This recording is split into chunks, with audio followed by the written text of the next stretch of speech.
Church of God presentation.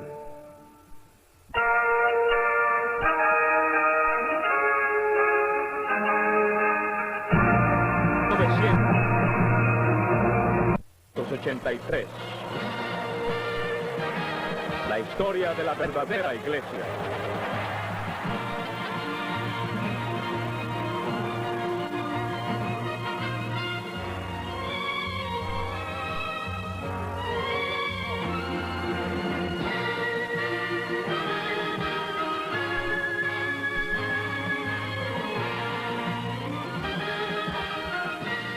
La transición de Sardis a Filadelfia. Muy buenas noches, hermanos de todo el mundo, en todos los lugares de la fiesta. Les hablo desde nuestros estudios de televisión en Pasadena.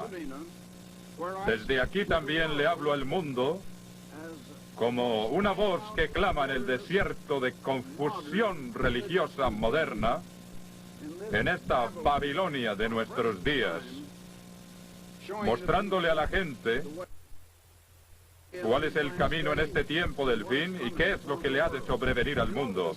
Los discípulos le preguntaron a Jesús cuál sería la señal de su venida y del fin del mundo. Y él respondió, como leemos en Mateo 24, versículo 14. Será predicado este evangelio del reino, el evangelio que él predicó, el del reino de Dios, en todo el mundo, para testimonio a todas las naciones, y entonces vendrá el fin.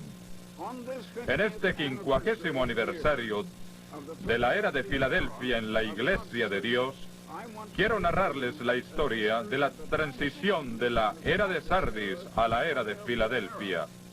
Ustedes saben que en los capítulos 2 y 3 de Apocalipsis, Jesús vio un panorama del futuro, una perspectiva del tiempo hasta su segunda venida. Él dio una profecía de 7 eras o espacios de tiempo que se sucederían desde entonces hasta su segunda venida. Las 7 iglesias que se mencionan allí. El libro de Apocalipsis contiene 7 mensajes a 7 iglesias que existieron en Asia Menor hacia fines del primer siglo después de Cristo. Estas iglesias, Éfeso, Esmirna, Pérgamo, Tiatira, Sardis, Filadelfia y la Odisea, se encontraban a lo largo de una ruta de correo del antiguo Imperio Romano. Los jinetes del correo seguían la ruta llevando los mensajes de pueblo en pueblo. Los mensajes a las 7 iglesias tienen palabras de aliento y también de corrección. Además, muestran claramente las características dominantes de cada una de las congregaciones en aquel tiempo. Pero esos mensajes eran para un público mucho más grande que los cristianos de aquellos pequeños pueblos. Son una serie de notables profecías en las cuales fue predicho el futuro de la iglesia, desde el día de su comienzo en Pentecostés del año 31 hasta la segunda venida de Cristo. La historia de la iglesia se desarrollaría en 7 eras sucesivas, cada una con sus puntos fuertes y sus puntos débiles, con sus pruebas y dificultades. Así como un mensaje podía pasar a lo largo de la ruta del correo de Éfeso a la Odisea, también la verdad de Dios pasaría de una era a la otra. Era como una carrera de relevos, en la cual la posta se pasa de corredor a corredor, y cada uno hace su parte hasta que se llega a la meta final. No ha sido una carrera fácil. Con frecuencia los siervos de Dios fueron ridiculizados y perseguidos, mientras que se esforzaban por mantener la verdad que les había sido encomendada.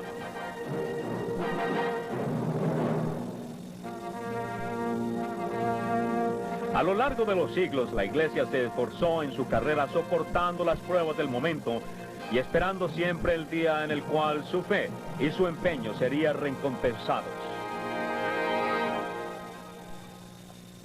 Estamos en la era de Filadelfia, pero ¿cómo salimos de la era de Sardis? ¿Y cuál fue la historia real de esa transición? ¿Cuál es la verdadera historia no solo de esa transición, sino de la verdadera iglesia. ¿Cuál es el propósito de la iglesia? Es importante, hermanos, que ustedes entiendan esto. Es importante entender y darnos cuenta que la iglesia es lo más importante en este tiempo en el cumplimiento del propósito de Dios sobre la tierra. El tema más importante en todo el universo es el propósito de Dios. Dios dice que su propósito permanecerá y se cumplirá. ¿Cuál es ese gran propósito de Dios? En el capítulo 8 de Romanos leemos algo acerca de él. En el versículo 28 dice, y sabemos que a los que aman a Dios, todas las cosas les ayudan a bien. Esto es, a los que conforme a su propósito son llamados. Todo en el propósito de Dios comenzó antes de que el mundo fuera. Aún no había universo, es decir, no había planetas, ni estrellas, ni soles, ni nada de esto. Únicamente había dos personas, el Verbo y Dios, como leemos en el primer capítulo de Juan. El Verbo era una persona, Dios era otra persona, y el Verbo era Dios, y el Verbo estaba con Dios. Y todas las cosas fueron hechas por Él. También dice que en Él estaba la vida, Él vivía. Ahora bien, ¿quién hará ese Verbo? El versículo 14 dice, y aquel Verbo fue hecho carne y habitó entre nosotros, y vimos su gloria, gloria como del unigénito del Padre, el cual es Jesucristo. O sea que Jesucristo, antes de que naciera como ser humano, había vivido desde siempre, toda la eternidad. Había vivido con Dios. Ellos vivían. Sí, vivían. ¿Cómo vivían? Hoy hablamos mucho sobre el estilo de vida. Los diferentes pueblos tienen diferentes estilos de vida. Pues bien, ¿cuál era el estilo de vida de Dios? Cuando Jesús estuvo en la tierra, continuó ese mismo estilo de vida, dándonos un ejemplo para que nosotros también viviéramos según su estilo de vida. La manera como ellos vivían, permítanme decirles, era según el camino del amor. Cuando Jesucristo fue bautizado, Dios dijo desde el cielo, este es mi Hijo amado en quien yo me complazco. Él amaba al Hijo y Jesús amaba al Padre. O sea que el amor es el camino de vida de Dios. Ahora bien, un camino de vida es entonces una ley, y una ley es simplemente la expresión de las reglas sobre cómo vivir. Por ejemplo, en los deportes, o en un partido de béisbol, o un partido de básquetbol, o de fútbol, o algo por el estilo, las reglas son simplemente las reglas que regulan cómo jugar el partido, cómo vivir y cómo actuar durante el tiempo en el cual se juega el partido. O sea que una ley es simplemente el código que indica cómo vivir. Es un camino de vida. Jesucristo vino a enseñarnos cómo vivir y dijo que nos había dado ejemplo para que viviéramos como Él vivió. Él vivió según el estilo de vida de Dios, el camino de vida de Dios. Esta es la forma como nosotros debemos vivir. Como dije antes, la ley es amor. La ley ha sido magnificada, pero únicamente hay una clase de amor que la puede cumplir. El amor es el cumplimiento de la ley, pero se requiere el amor de Dios derramado en nuestros corazones por el Espíritu Santo. Ningún otro amor cumplirá la ley de Dios. En otras palabras, hermanos, nosotros no nacemos con el tipo de amor que puede verdaderamente cumplir la ley de Dios de la manera como Dios lo exige. O sea que toda una generación se desarrolló, toda una civilización basada en el hombre separado del Espíritu de Dios. El mundo ha llegado a ser finalmente una paradoja. Es muy difícil de explicar esta paradoja. Es un mundo, especialmente en nuestro siglo XX, en nuestros días, de progreso asombroso y al mismo tiempo de males aterradores. Es un mundo infestado de toda clase de males, de violencia, de crímenes, guerra, destrucción. Es un mundo construido sobre un sistema. Tiene un sistema de educación, un sistema de gobierno, y son gobiernos hechos por el hombre bajo la influencia de Satanás. Y aún en los gobiernos de hoy se trata es de obtener. Las guerras son causadas por una nación que trata de invadir a otra y arrebatarle lo que tiene. Pero Jesús dijo, edificaré mi iglesia. Él iba a comenzar otra civilización totalmente diferente de la que empezó por medio de Adán.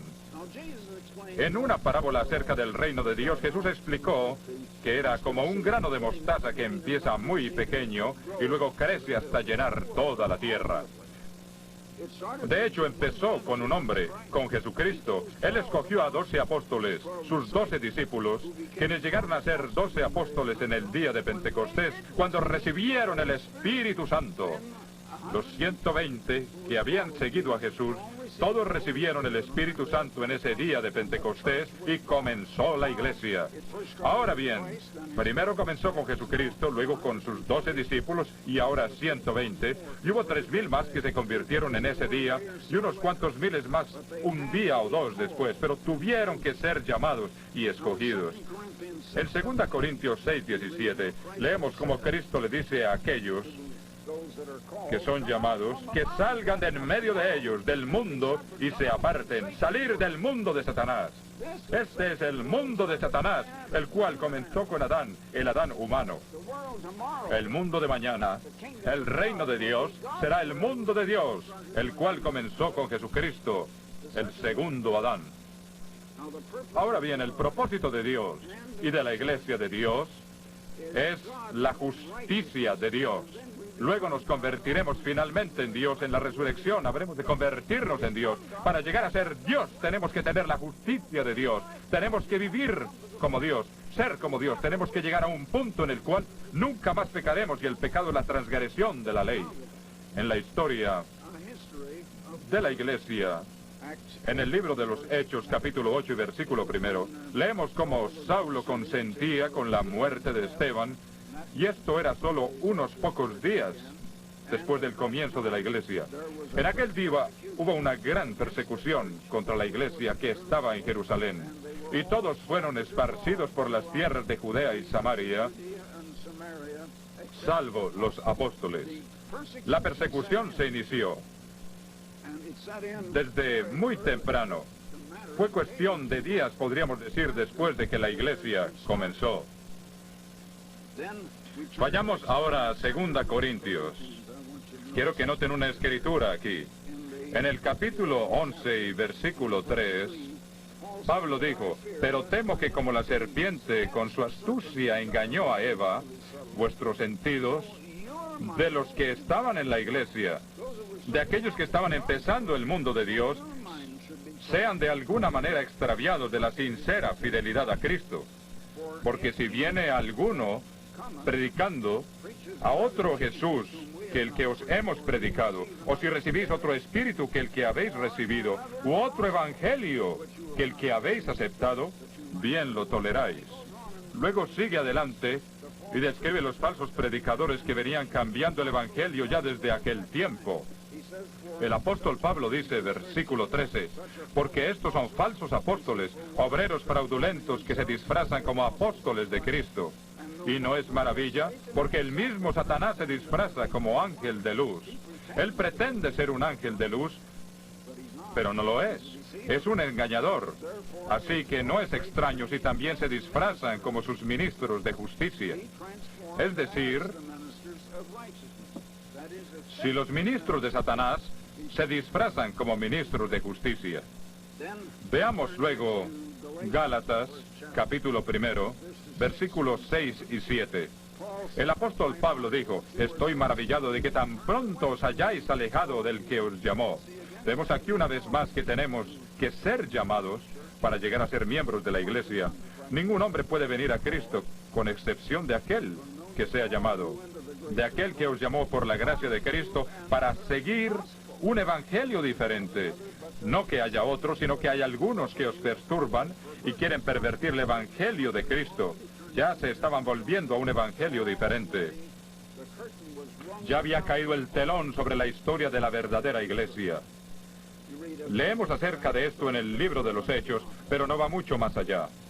Luego, El telón parece levantarse y empezamos a ver un poquito de historia alrededor del año 150 después de Cristo. Vemos entonces una iglesia que se llamaba a sí misma cristiana, pero una iglesia totalmente distinta, tan diferente como la noche del día, como lo alto de lo bajo, como lo negro de lo blanco, pero se llama a sí misma cristiana.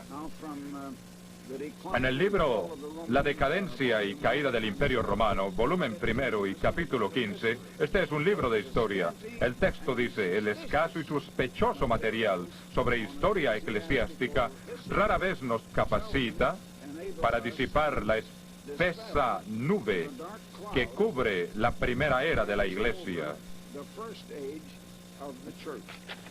Con frecuencia lo he llamado el siglo perdido porque la historia de esa iglesia se perdió en aquel tiempo. Los eruditos e historiadores eclesiásticos reconocen que los acontecimientos de la iglesia primitiva entre el año 50 y 150 después de Cristo solo pueden ser vistos en un vago esquema como oscurecidos por una espesa niebla. El conocido investigador inglés Samuel Green escribió en un manual de la historia de la iglesia: los 30 años que siguieron al cierre del canon del Nuevo Testamento y la destrucción de Jerusalén son en verdad los más oscuros en la historia de la Iglesia. Cuando llegamos al siglo II, encontramos un mundo en el que se han operado profundos cambios. En su libro Conferencias sobre Historia Eclesiástica, William Fitzgerald escribió: sobre este periodo de transición que sigue inmediatamente a la era propiamente llamada apostólica, se cierne una gran oscuridad. En el curso de Historia Cristiana, William McLaughlin escribió: a medida que avanzaba, la cristiandad misma había estado en un proceso de transformación, y al finalizar el periodo, era en muchos aspectos bastante diferente de la cristiandad apostólica. En la historia de la iglesia cristiana, Philip Schaff escribió: los últimos 30 años del primer siglo están envueltos en misteriosa oscuridad, iluminados solo por los escritos de Juan. Este es el periodo de la historia de la iglesia sobre el cual menos sabemos y sobre el cual más quisiéramos saber. Pero si miramos más de cerca a través de la niebla, podemos empezar a discernir lo que pasó.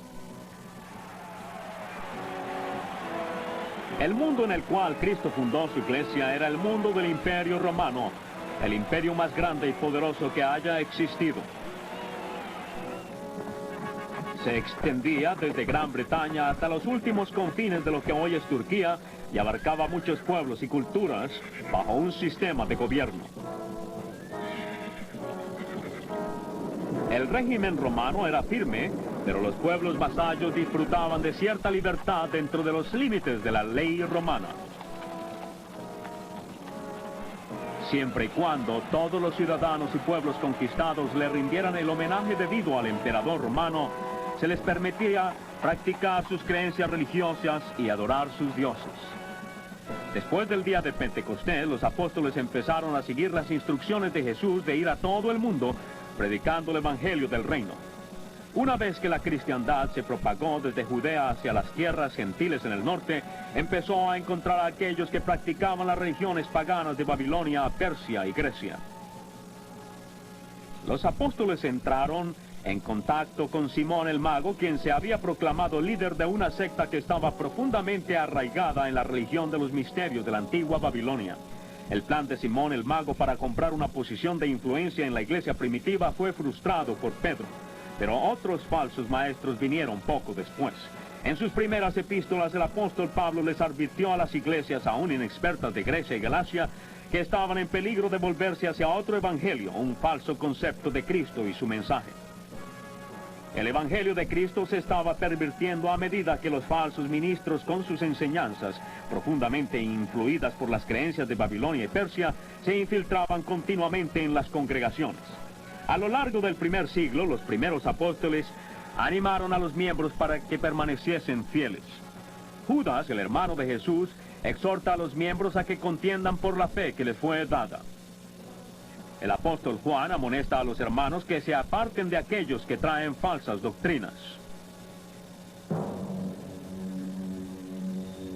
Muchos que se decían cristianos no estaban verdaderamente convertidos. Sin embargo, durante este periodo, todos los que se llamaban cristianos sufrieron gran persecución de parte de las autoridades romanas porque se negaban a adorar al emperador. El maniático Nerón en el año 64 le echó la culpa del incendio de Roma a los cristianos y los persiguió salvajemente. Miles fueron martirizados. Poco después, los judíos que habitaban en Judea se sublevaron contra las autoridades romanas. La rebelión fue sofocada y Jerusalén fue destruida en el año 70 después de Cristo. Un pequeño número de cristianos de Jerusalén huyeron hacia las montañas y se refugiaron en Pela. En algún momento durante esos primeros 2 siglos, la posta pasó de la era de Éfeso al pueblo al cual Dios había llamado para hacer la era de Esmirna en su iglesia. Sin poder, con frecuencia perseguidos y rechazados como herejes, el mundo los perdió de vista. Entonces surgió del primer siglo una iglesia cuya popularidad crecía de continuo, pero que se apartaba cada vez más del evangelio que Jesús enseñó. La persecución bajo el Imperio Romano continuó en diferentes periodos hasta el siglo IV, cuando Constantino reconoció la iglesia como religión oficial del imperio. Pero la iglesia que él reconoció era para ese entonces muy diferente de la iglesia que Jesucristo fundó. Las doctrinas y enseñanzas que Jesús les dio a sus discípulos estaban sepultadas entre los ropajes, ceremonias, misterios y ritos de una iglesia que había tomado para sí el nombre de Cristo.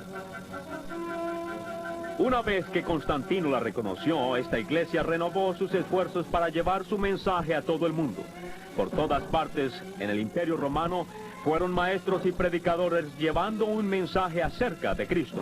Miles, tal vez millones oyeron este evangelio y lo creyeron. Sin embargo, no era el evangelio del reino de Dios. Esta falsa iglesia está descrita en la Biblia en Apocalipsis 17. La verdadera iglesia de Dios está descrita en el capítulo 12 de Apocalipsis. Es una iglesia perseguida y siempre muy pequeña. Nosotros somos esa iglesia. El verdadero evangelio fue suprimido. El evangelio del reino de Dios no fue predicado al mundo desde el año 53 después de Cristo, hasta que Dios se valió de mí para proclamarlo por Radio Luxemburgo en Europa, después de haberlo proclamado de costa a costa en los Estados Unidos, 100 ciclos de 19 años exactamente para predicar el evangelio del reino por primera vez desde 1900 años. Hermanos, yo soy simplemente como una punta de lanza, pudiéramos decir, de toda esta iglesia. Y esa es la obra de esta iglesia, al llevar el evangelio del reino al mundo por primera vez en 1900 años. ¿Qué le sucedió a la verdadera iglesia durante aquellos siglos en los que el evangelio fue suprimido? El emperador Constantino murió en el año 337 de nuestra era, un poco más de 300 años después de que Cristo fue crucificado. Constantino le había dado su aprobación a una iglesia que proclamaba ser la que Cristo fundó. Ahora que estaban libres del temor de la opresión, los perseguidos se convirtieron en perseguidores. Los que se atrevían a contradecir su doctrina eran señalados como heréticos, dignos de castigo. En el año 365, el Concilio de la Odisea escribió en uno de sus más famosos cánones: los cristianos no deben judaizar descansando en el sábado, sino que deben trabajar en ese día, honrando más bien el día del Señor. Pero si de alguno se descubre que es judaizante, que sea anatema de Cristo. El pequeño remanente de cristianos de la era de Esmirna huyó una vez más para buscar la libertad religiosa que necesitaba para practicar sus creencias. Dejaron pocos vestigios, ocasionalmente aparecen como una nota al pie de la página, rechazados como herejes, ridiculizados y acosados por sus enemigos. Pero el testimonio más poderoso a su favor viene de Jesucristo mismo. En sus palabras de ánimo a la iglesia que estaba en Esmirna dice: yo conozco tus obras y tu tribulación y tu pobreza. No temas en nada lo que vas a padecer, sé fiel hasta la muerte y yo te daré la corona de vida. Y así la posta pasó de los cristianos de Esmirna a los de la era de Pérgamo. Estos fueron llamados para llevar la verdad a través de uno de los periodos más difíciles de la historia, la edad del oscurantismo. El poder y la influencia de la gran Iglesia Universal se habían difundido hasta muy lejos y empujaron a aquellos que se aferraban a la verdad de Dios cada vez más hacia el desierto. Sin embargo, nunca estuvieron lejos de la amenaza, la persecución y el martirio. Muy pocos de los cristianos de Pérgamo permanecieron fieles. 1000 años después de que Jesucristo fundó su iglesia, el exhausto remanente de la iglesia de la era de Pérgamo entregó la posta.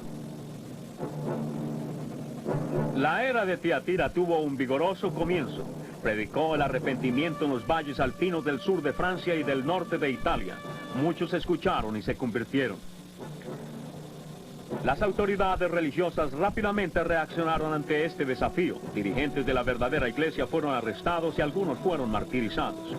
Después de la muerte de sus primeros dirigentes, la iglesia tuvo un periodo de decadencia, pero surgió una vez más bajo la dinámica dirección de Pedro Waldo.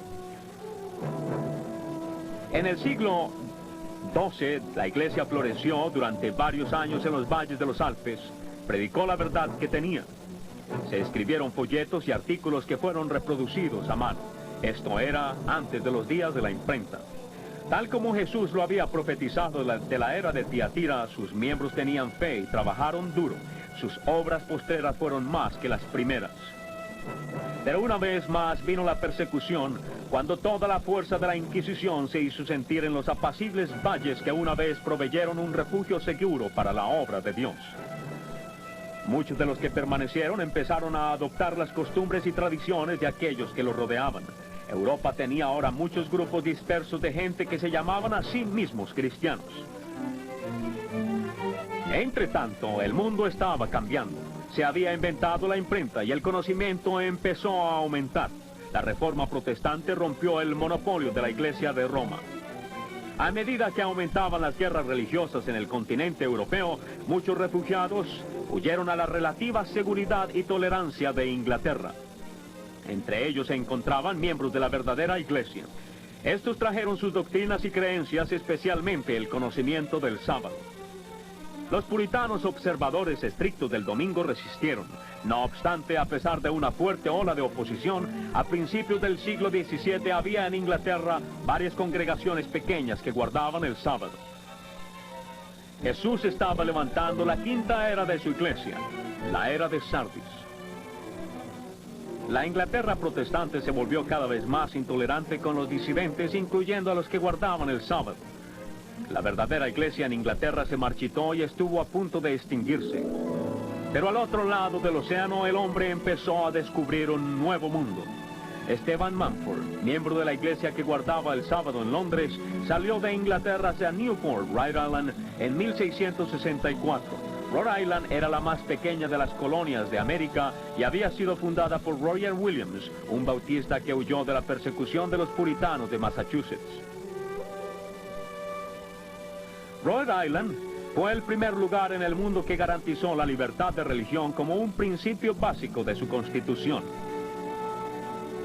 Al no encontrar a nadie que guardara el sábado, Mumford y su esposa empezaron a asociarse con la iglesia bautista en Newport.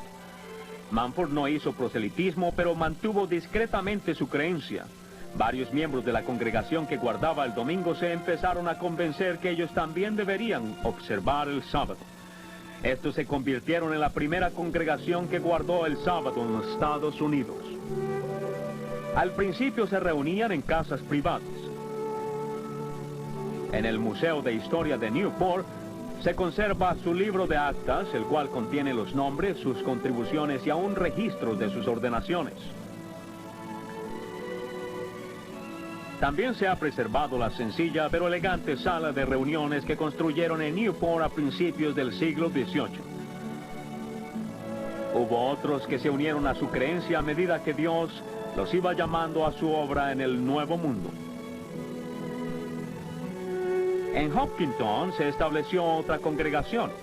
Esta se convirtió pronto en una iglesia floreciente con varios centenares de miembros. Un puente marca hoy en día el lugar donde se encontraba antes su casa de reuniones. Varios miles de personas fueron bautizadas aquí en las aguas del río Potomac. A mediados del siglo pasado ya había varias congregaciones que guardaban el sábado en el medio oeste americano. En Michigan, en 1860, varios miles de ellos decidieron aceptar las creencias de los seguidores de Ellen White, quien se había proclamado profetisa. Estos adoptaron el nombre de Adventistas del Séptimo Día, nombre que conservan hasta hoy.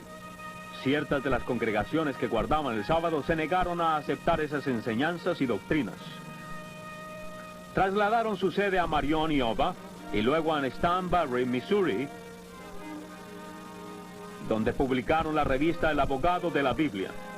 Sus esfuerzos dieron algún fruto. En todo el país surgieron pequeñas congregaciones. Fue así como en algún momento en el siglo XIX, una pequeña congregación de la verdadera iglesia fue establecida en el apacible valle de Willamette, en Oregón. Eran granjeros sin educación académica. No tenían ministros entrenados que les enseñaran y los guiaran, pero tenían el nombre, Iglesia de Dios, y fielmente guardaban el sábado. La Iglesia de Dios había recorrido un largo camino a lo largo de los siglos turbulentos desde el día de Pentecostés. Era débil y no tenía influencia. Los años de persecución y transigencia habían tenido su efecto. Mucha verdad se había perdido. Sin embargo, la Iglesia había sobrevivido. En el valle de Willamette, ellos esperaban. Era casi la hora de que la posta cambiara de nuevo y fuera entregada a quienes Dios habría de llamar para realizar su obra del tiempo del fin.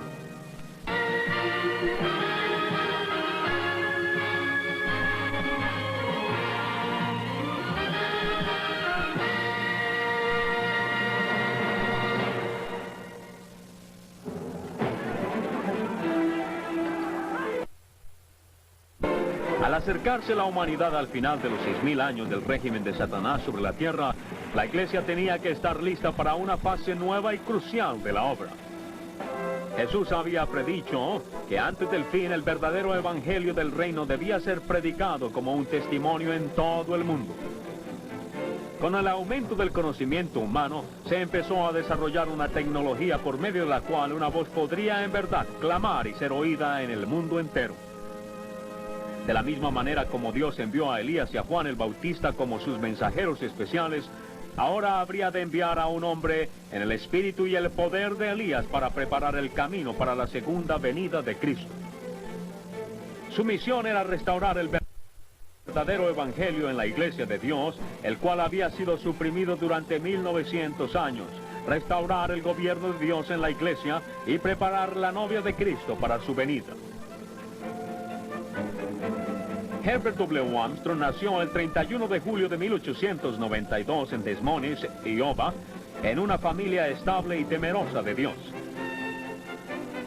Fue el hijo mayor de Horacio Elon Armstrong, quien era el hijo mayor de Nathan Armstrong, quien era a su vez el hijo mayor de Samuel Armstrong, casado con Elizabeth Cope.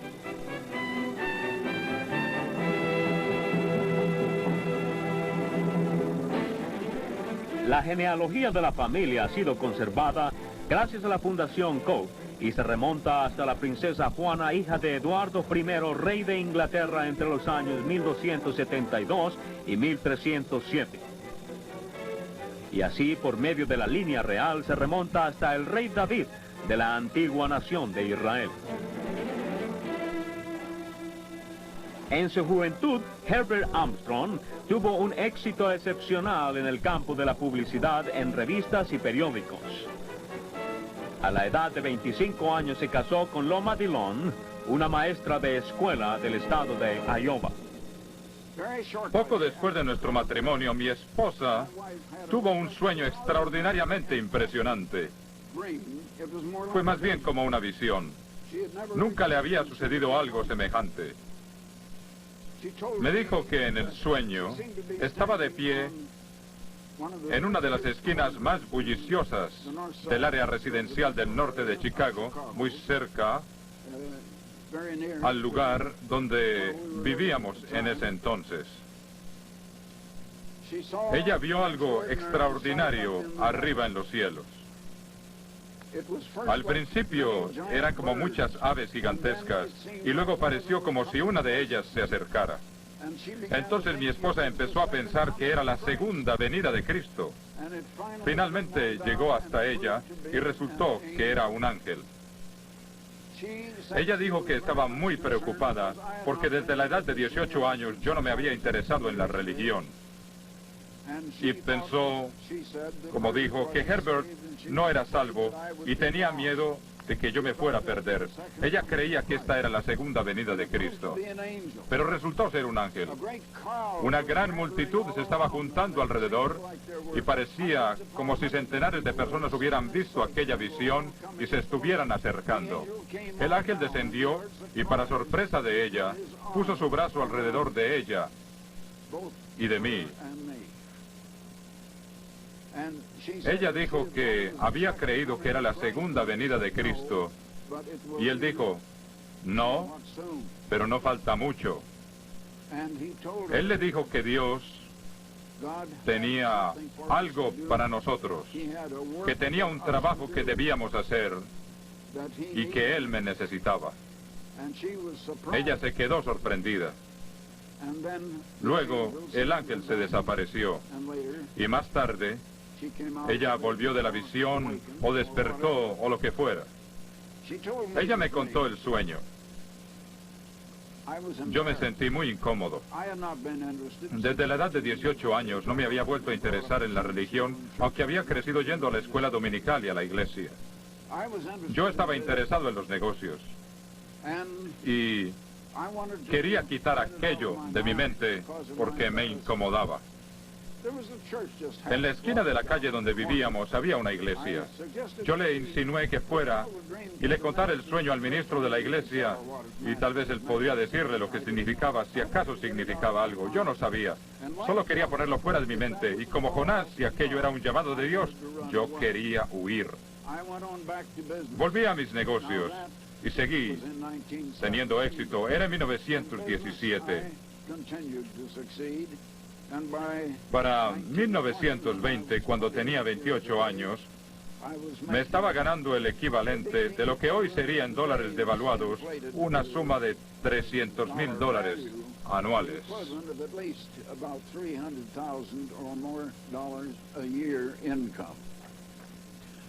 Entonces, de repente, yo había huido de Dios y unos años más tarde Dios me quitó todo en la súbita depresión de 1920. Llegó de repente y las empresas de mis grandes clientes fueron embargadas. Entre estas estaban corporaciones como Goodyear, los grandes constructores de maquinaria agrícola como John Deere, Moline Plow Works y muchos otros. Todas estas compañías fueron embargadas. Mi negocio se desvaneció de repente y totalmente sin que en mí hubiera estado la causa del revés. Más tarde nos fuimos a Oregón, sobre la costa occidental. Finalmente me las arreglé para comenzar a recuperarme y establecer un servicio de publicidad para lavanderías. En ese entonces me di cuenta de que la industria de lavanderías era la 12ª industria en importancia de los Estados Unidos y tal vez la más atrasada. No obstante, organicé un servicio de propaganda que estaba duplicando las ganancias de mis clientes. Entonces, de repente, la Asociación Nacional de Propietarios de Lavandería tuvo el poder de obligar a todos sus miembros a participar en una campaña nacional de publicidad en algunas de las revistas más conocidas de entonces. Aunque todo lo echó a perder, aunque de hecho no le ofrecía ningún beneficio a nuestras lavanderías locales, esto absorbió todo su presupuesto para publicidad. Una vez más mi negocio quedó en la ruina. El golpe me ablandó. Con frecuencia he dicho que Dios me derribó en una forma muy diferente, pero tan certera como derribó al apóstol Pablo y los cegó. Cuando Jonás trató de escapar, Dios lo trajo de vuelta. Si Dios llama a alguien para una tarea o deber específico, o un deber, Dios va a hacer que esa persona lo haga. Ahora Dios no está llamando a todo el mundo a la salvación. Y a aquellos a quienes Dios llama tienen que decidir ellos mismos si van a responder o no. Pero si Dios está llamando a alguien para un deber específico o un trabajo, créanme que Él va a hacer que esa persona lo haga. Jonás lo tuvo que hacer. El apóstol Pablo tuvo que hacer aquello para lo cual Dios lo llamó, y yo tuve que hacer lo que Dios me llamó a hacer. Me sentí golpeado, me sentí derrotado, estaba frustrado. Supe lo que era estar en la cumbre del éxito donde estuve cuando apenas tenía 28 años de edad. Y luego ser reducido a la pobreza absoluta, de modo que no teníamos nada. No teníamos ni siquiera suficiente para comer. En esas condiciones estaba yo cuando Dios se dispuso realmente a llamarme para lo que Él quería que yo hiciera. Con frecuencia, hermanos, las personas tienen que ser reducidas y perder todos los bienes de este mundo antes de que se vuelvan a Dios y se entreguen a Cristo. Y esto es lo que yo hice. Pues bien, fui desafiado con respecto a la ley de Dios y también sobre el tema de los orígenes y la evolución. Y descubrí que el origen según la evolución era falso y que Dios era verdaderamente el creador. Probé que Dios existe. Tuve que probarlo. Hallé la prueba con respecto a la ley de Dios. Y este fue un intenso estudio de 6 meses. Intenso estudio. Desde el otoño de 1926 hasta la primavera de 1927. En la primavera de 1927 fui bautizado y me entregué a Cristo. Por lo menos esa fue mi intención. No lo hice en un 100%, hermanos, pero traté de hacerlo.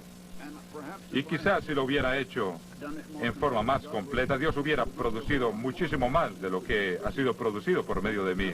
Sin embargo, es mucho lo que se ha producido.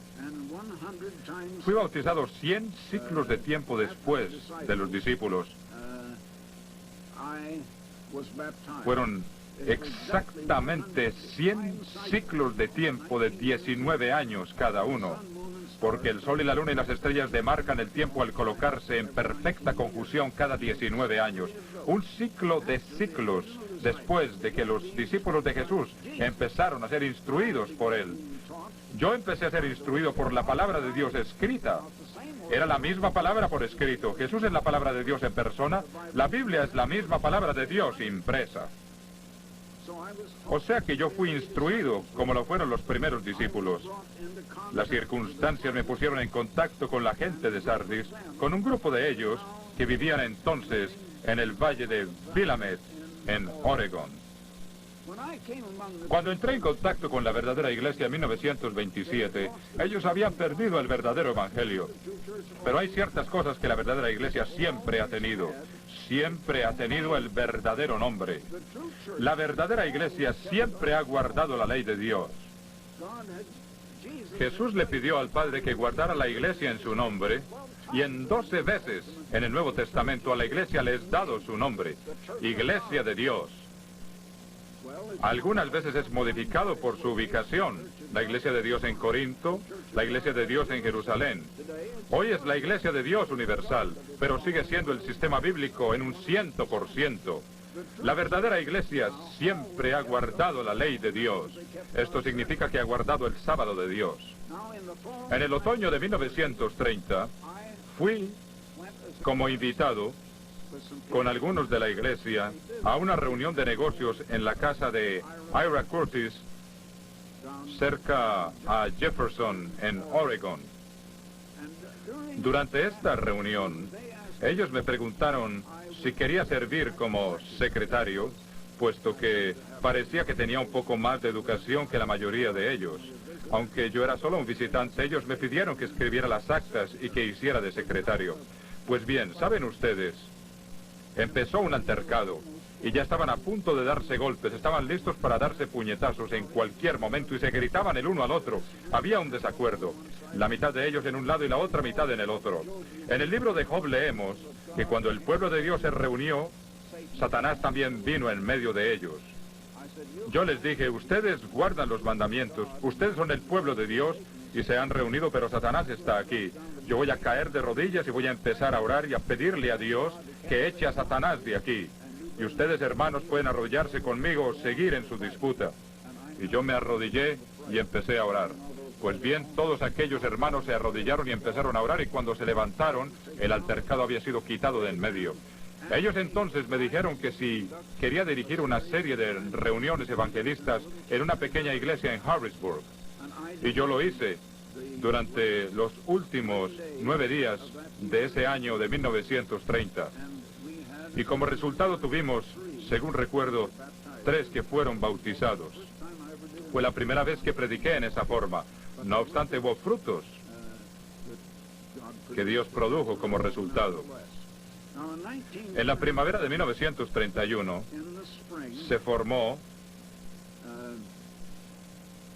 la conferencia de Oregón. La mitad de aquellos hermanos se separó de la otra mitad.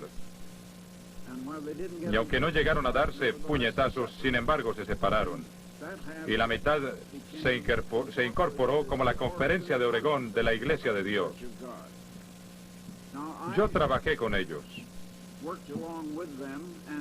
Y en junio de 1931, exactamente el mismo mes, no sé si fue en el mismo día de Pentecostés, pero fue en el mismo día o muy cerca del día de Pentecostés, 100 siglos de tiempo después de que los apóstoles originales fueron ordenados, cuando recibieron el Espíritu Santo en Pentecostés, yo fui ordenado por la conferencia de Oregón.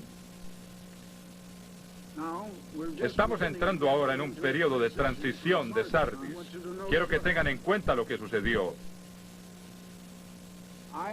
Entonces, la conferencia de Oregón me asignó un salario de $20 semanales y me pidieron que dirigiera un encuentro en Eugene, Oregón, con otro ministro cuyo nombre era Robert Taylor. Él había venido de California. Los hermanos se sintieron muy atraídos hacia él. Durante las conferencias descubrí que era un pentecostal y no duró mucho en la iglesia. No obstante, una familia, los Fisher, se unieron a la iglesia como resultado de aquellas conferencias. Esto sucedió una noche muy tempestuosa. No hubo reunión. Los Fisher vinieron, yo me reuní con ellos en mi propio cuarto aquella noche porque no había reunión, y esa fue la noche en que ellos fueron traídos a la iglesia. El 1 de diciembre de 1931, el dinero de la tesorería se acabó y me pidieron que le ayudara a un antiguo socio mío, propietario de un periódico, con el fin de salvar un periódico en Astoria, Oregón. Me fui allá con la idea de quedarme únicamente durante el mes de diciembre, pero no tuve más remedio que quedarme. Fue durante los peores días de la Gran Depresión. Permanecí allí en Astoria durante 1 año y 3 meses, hasta el fin de febrero de 1933. O sea que del año 31 al 33 estuve en Astoria. Para fines de febrero de 1933, la conferencia de Oregón tenía de nuevo un poco de dinero en la tesorería. Me pidieron que regresara con un salario de $3 por semana. Entiéndalo bien, únicamente $3 por semana. Por supuesto, $1 rendía mucho más en medio de la depresión. Era el año de 1933. Antes, cuando estaba en Astoria en 1932, toda la iglesia de Stanberry, Missouri, se dividió a nivel nacional.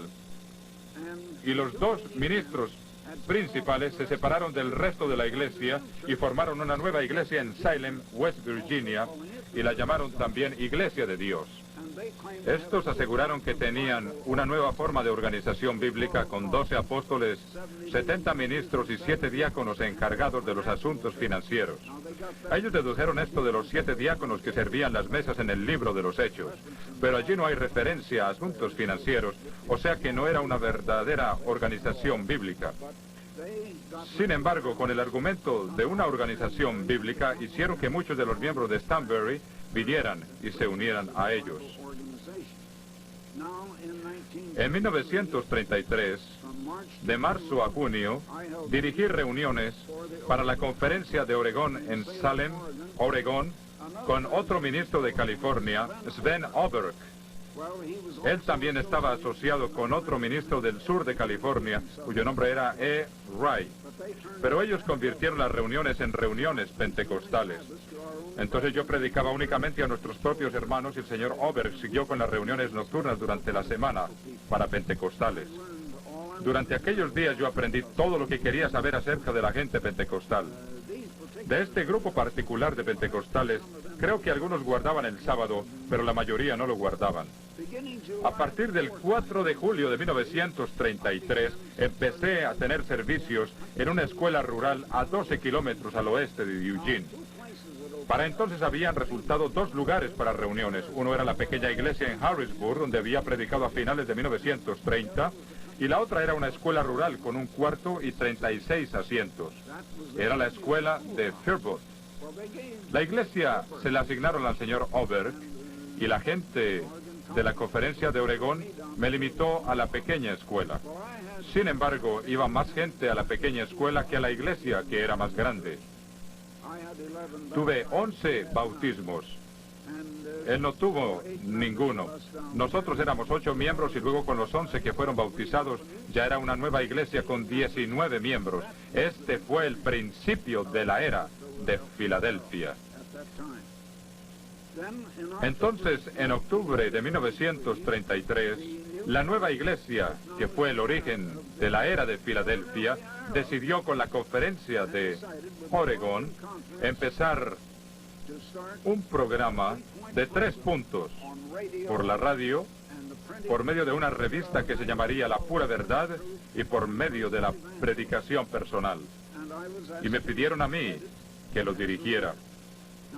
El programa fue entonces iniciado por la conferencia de Oregón y por nuestra gente en Eugene, Oregón.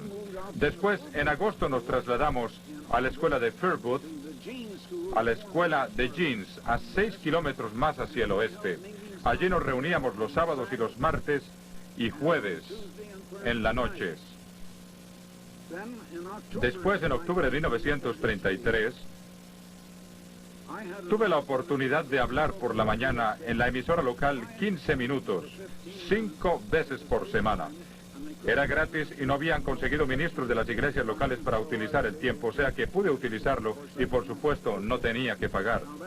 Esto condujo a la iglesia en la radio. Empezó a llegar mucho correo y el administrador de la emisora me pidió entonces que comenzara un programa regular los domingos. Les presenté la idea a la conferencia de Oregón y a nuestra nueva iglesia en Eugene. De inmediato aprobaron la idea. Entonces la iglesia empezó en la radio y yo era el que hablaba. El primer domingo de 1934 a las 10 de la mañana se hizo la transmisión. El costo era de $2.50 por semana. El único dinero que tenía seguro de los hermanos era $1 con 25 por semana. Para el resto tenía que contar con la fe. Todo esto fue iniciado por la nueva iglesia y la conferencia de Oregón. Este fue el principio de lo que entonces llamamos la Iglesia de Dios en la radio. El 1 de febrero salió el mimeógrafo, el primer número de La Pura Verdad. Se hicieron únicamente unas 350 copias. Mientras tanto, desde 1933, yo había estado distribuyendo un boletín, el cual fue el predecesor de la revista actual Las Buenas Noticias, que tenemos en la iglesia. Esta era para la conferencia de Oregón y para la nueva iglesia en Eugene. En abril de 1934, empecé una campaña en el centro de Eugene.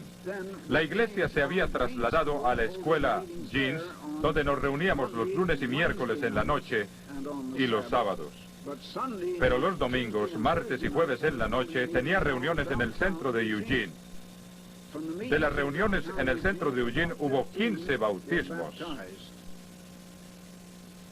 En septiembre de 1934, empecé a tener servicios el sábado en la mañana en mi casa de Eugene para las nuevas personas que habían venido después de la campaña en el centro de Eugene.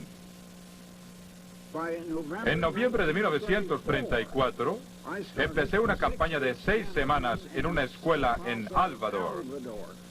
Es otra pequeña aldea a unos 25 kilómetros al noroeste de Eugene.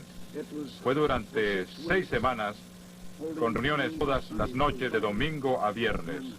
Y luego teníamos los servicios del sábado como lo veníamos haciendo. En enero de 1935, las reuniones terminaron con 15 nuevos bautismos, todos nuevos miembros de la iglesia. Ahora teníamos una iglesia en Alvador, una en la escuela Jeans, un pequeño grupo en mi casa en Eugene, y yo tenía que pastorear las 3 iglesias. La nueva iglesia se reunía el sábado en la mañana en mi casa. Por las tardes, cada 2 sábados yo iba a Alvador y cada 2 sábados a la escuela Jeans. En mayo de 1935, los 3 pequeños grupos, como de 15 personas cada uno, decidimos comprar el edificio de la iglesia en Eugene. Para este tiempo, los señores A. J. Ray y Sven Oberg habían regresado a California. Se habían ido. Entonces regresé como pastor de la conferencia de Oregón en la escuela de Jefferson, Oregón, y continué predicando para ellos. Algunas personas me habían acusado de haberme apartado de la iglesia, de haber obtenido seguidores para mí y haber comenzado mi propia iglesia. Esto es absolutamente falso. Yo aún estaba predicando como pastor de esta iglesia en Oregón y en el valle de Willamette.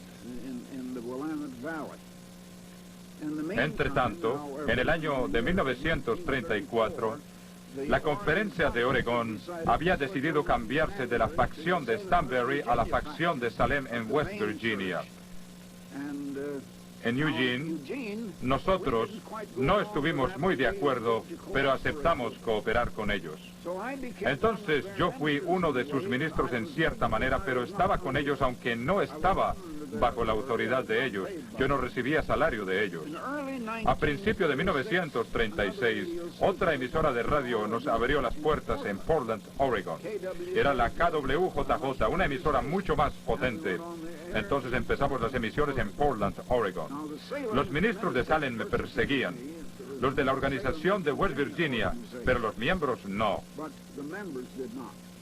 Solo algunos de los ministros. Ellos celebraban una reunión general al año, y una noche, durante dicha reunión, a espaldas mías nombraron otro ministro que trajeron de la gente de Sardis que había en Kansas. Y lo nombraron como pastor de la iglesia que se reunía en la escuela cerca a Jefferson, en Oregón. Era el grupo de Sardis. Fue realmente una jugada política sucia y los hermanos se dieron cuenta. La mitad de los hermanos de aquella iglesia de la conferencia de Oregón vinieron y me dijeron: señor Armstrong, queremos permanecer con usted. Entre tanto, aún había 35 hermanos en Jefferson, Oregón, que habían permanecido fieles a Stanberry durante este tiempo y no habían estado con nosotros. Ellos me pidieron que viniera y los organizara como una iglesia. Yo lo hice y esta fue una iglesia nueva en Jefferson. Entre tanto, la obra en la radio estaba creciendo. La pura verdad también estaba creciendo. Yo dirigía reuniones en diferentes partes y aún estaba pastoreando sus iglesias y también pastoreaba la iglesia del grupo partidario de Stanberry. Esto es muy distinto de haberme apartado para comenzar una nueva iglesia por mi propia cuenta. A principios de 1937, otra estación de radio nos abrió sus puertas en Seattle. La estación KRSC. Yo predicaba los sábados en la mañana en nuestra iglesia en Eugene. Habíamos comprado el edificio de la iglesia y predicaba allí en Eugene. Conducía 85 kilómetros hasta Jefferson, donde predicaba al grupo de Stanberry en la tarde del sábado. Luego salía para Seattle.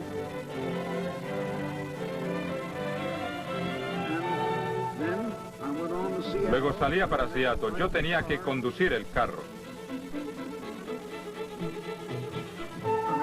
Llegaba allí después de la medianoche, algunas veces a las 12:30 de la noche.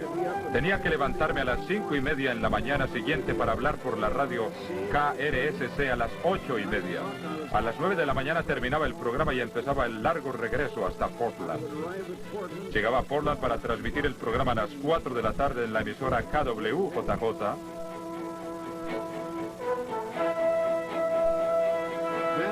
A las 4:30 terminaba el programa y tenía que conducir 85 kilómetros hasta Eugene, y allí predicaba aquella noche.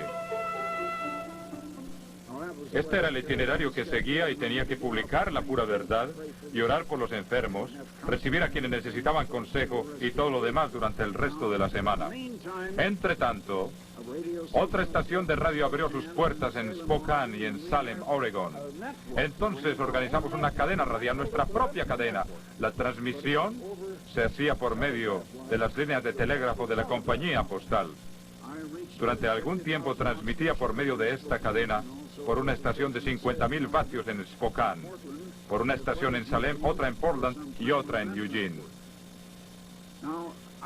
La obra estaba creciendo tan rápido que le dije a los hermanos de la iglesia de Sardis en Jefferson que únicamente podría predicar la mitad del tiempo. Entonces uno de sus miembros, Roy Daly, empezó a predicar cada 2 sábados y yo predicaba también cada 2 sábados y así continuamos durante algunos años. En abril de 1942 pude conseguir tiempo en una estación del sur de California en Hollywood, la estación KMTR. Entonces se decía que era muy buena. Y ellos abrieron un espacio para que yo pudiera predicar todos los días a las 5 de la tarde.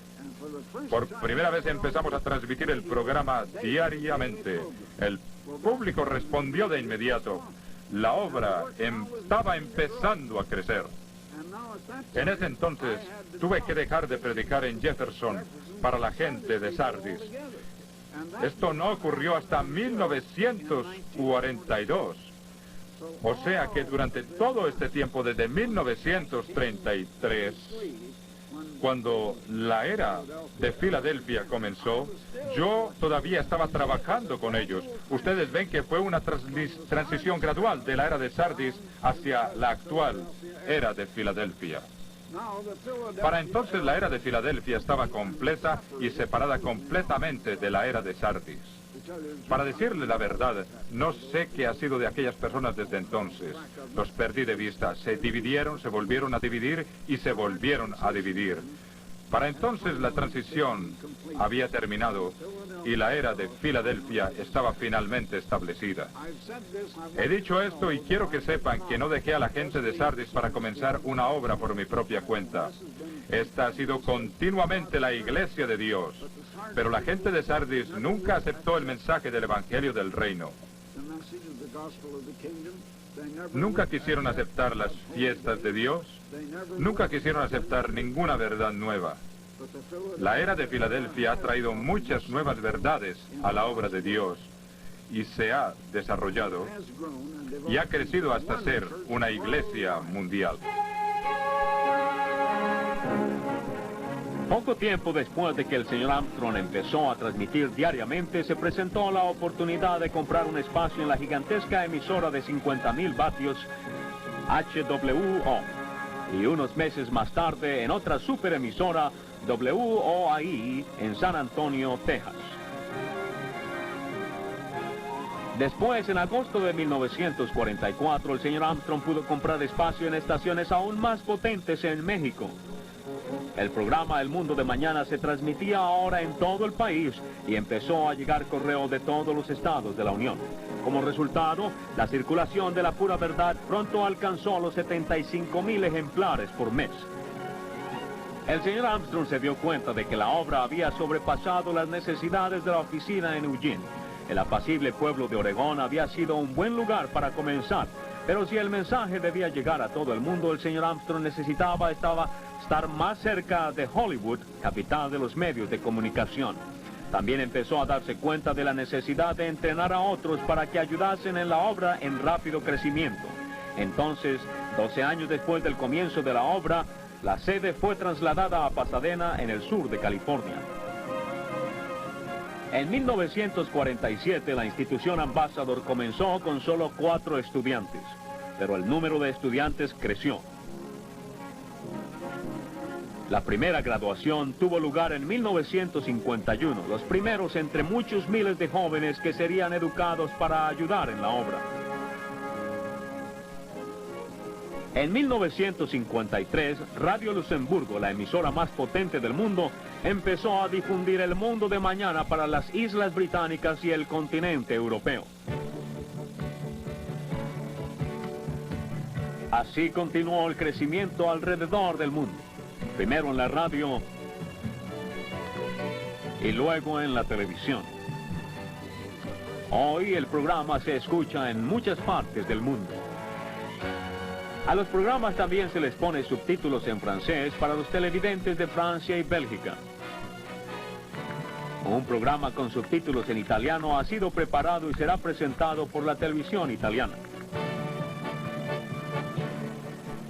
La circulación de la pura verdad ha crecido al mismo ritmo del programa de radio y televisión.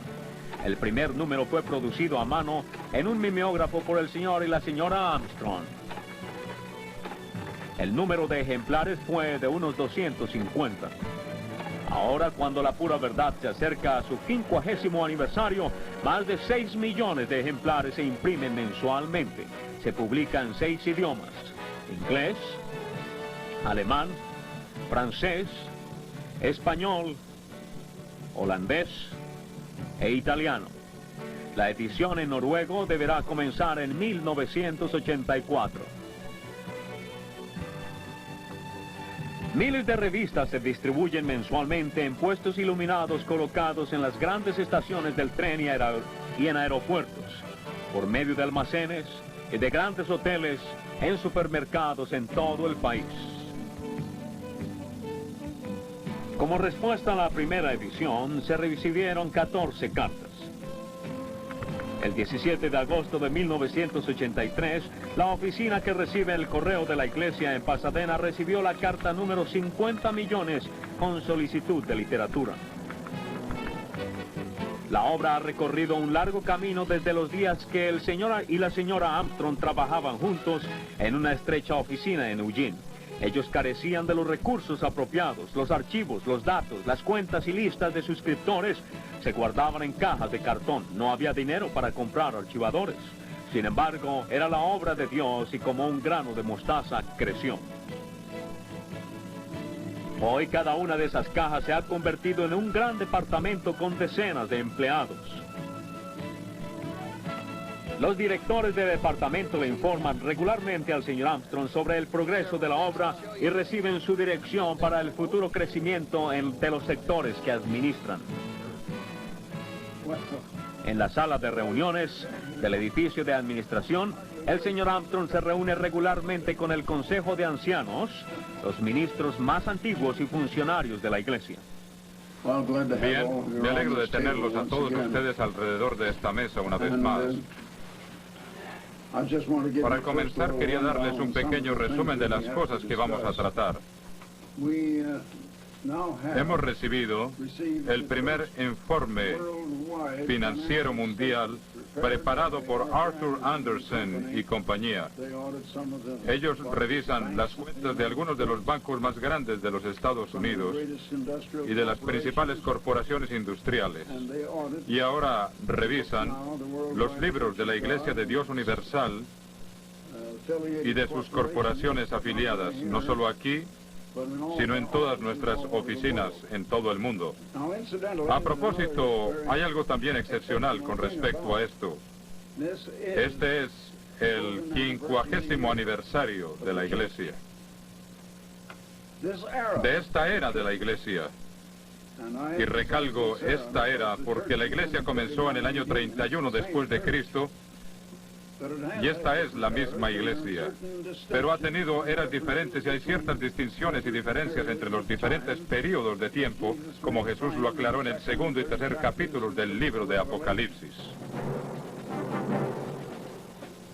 Más de 1.100 ministros y ancianos sirven ahora 750 congregaciones en 62 países. Dios ha bendecido la era de Filadelfia, haciéndola crecer hasta llegar a ser una iglesia a nivel mundial.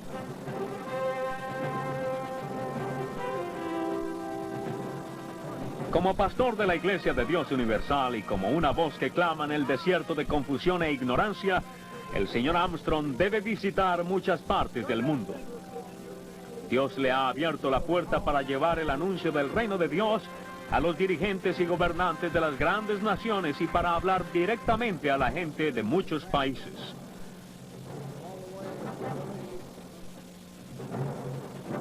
Los primeros apóstoles se quedarían sorprendidos al ver el tamaño y la amplitud de la obra hoy. En un solo día el señor Armstrong puede recorrer más millas que las que recorrió el apóstol Pablo en toda su vida. Los medios de comunicación, la tecnología y los recursos modernos que Dios le ha dado a esta obra del tiempo del fin serían de veras extraños para aquellos hombres que fueron los primeros en recibir la comisión de llevar el Evangelio al mundo hace aproximadamente 2000 años. Pero algunas cosas no le serían extrañas. El sábado y los días santos, el nombre de Iglesia de Dios y el Evangelio del Reino. Ellos reconocerían estas cosas que han transmitido a lo largo de los siglos desde el tiempo de Cristo hasta el tiempo del fin. Ahora, como en aquel entonces, hay gente a quien Dios ha llamado para trabajar unida, respaldando a un jefe escogido para predicar el Evangelio a todo el mundo. Hermanos, mientras he estado predicando a todo el mundo el Evangelio del Reino, durante este tiempo, la bomba atómica y la bomba de hidrógeno han sido inventadas. Son armas de destrucción masiva que pueden borrar del planeta a toda la humanidad en una guerra nuclear. Y las profecías afirman que la guerra nuclear va a ocurrir y a no ser que Dios intervenga y la detenga, no habrá ni un solo ser humano que quede vivo sobre la faz de la tierra. Ustedes encuentran esto en el versículo 21 y 22 de Mateo 24. Y luego, poco después, verán al Hijo del Hombre viniendo sobre las nubes del cielo con poder y gran gloria, como Rey de reyes y Señor de señores, para regir a todas las naciones. Entonces, hermanos, en aquel día, los muertos en Cristo se levantarán primero. Nosotros, los que estamos en la iglesia y hemos sido llamados, y hemos crecido en la gracia y en el conocimiento y en la verdad de Jesucristo, si hemos vencido y hemos perseverado, seremos cambiados de mortales a inmortales y reinaremos con Cristo para siempre, jamás. Pero los primeros 1000 años reinaremos sobre toda la gente que quede viva y el gobierno será dirigido por Cristo. Y nosotros, bajo su autoridad, regiremos a todas las naciones. En Apocalipsis, capítulo 2 y 3, de iglesias. Nosotros, entonces, en aquel tiempo, vamos a recibir poder sobre las naciones y las regiremos con vara de hierro. Si vencemos, nos será concedido sentarnos con Cristo en su trono sobre los gobiernos de toda la tierra para regir a todas las naciones. Es algo maravilloso. Y finalmente todo será el mundo de Dios. Y este es el propósito de Dios. Y después de los 1000 años vendrá el gran juicio. El juicio está sobre la iglesia en este tiempo. Nosotros nos convertiremos en los jueces en el juicio, el cual observamos en el último día después de la fiesta de tabernáculos, cuando todos los que alguna vez vivieron serán resucitados. Entonces vendrá el tiempo del juicio de ellos. Sabrán que Cristo vino y murió por ellos. Esto es, si ellos se quieren arrepentir y volverse al camino de Dios.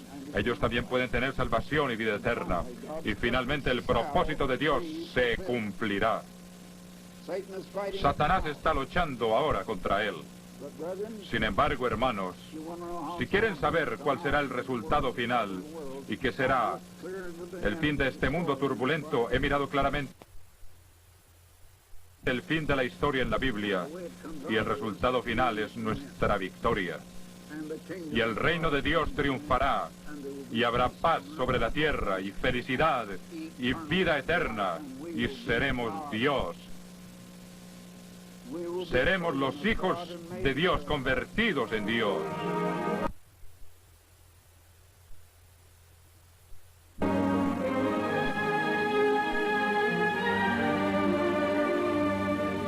Vamos a ir a todos los planetas de este sistema solar y luego hacia el espacio sideral.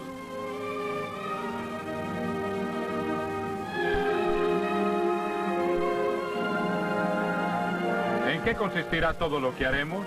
No lo sabemos. Dios no lo ha revelado. Pero hay suficiente para mostrarnos que vamos a restaurar el universo entero. Y grandes cosas van a suceder finalmente.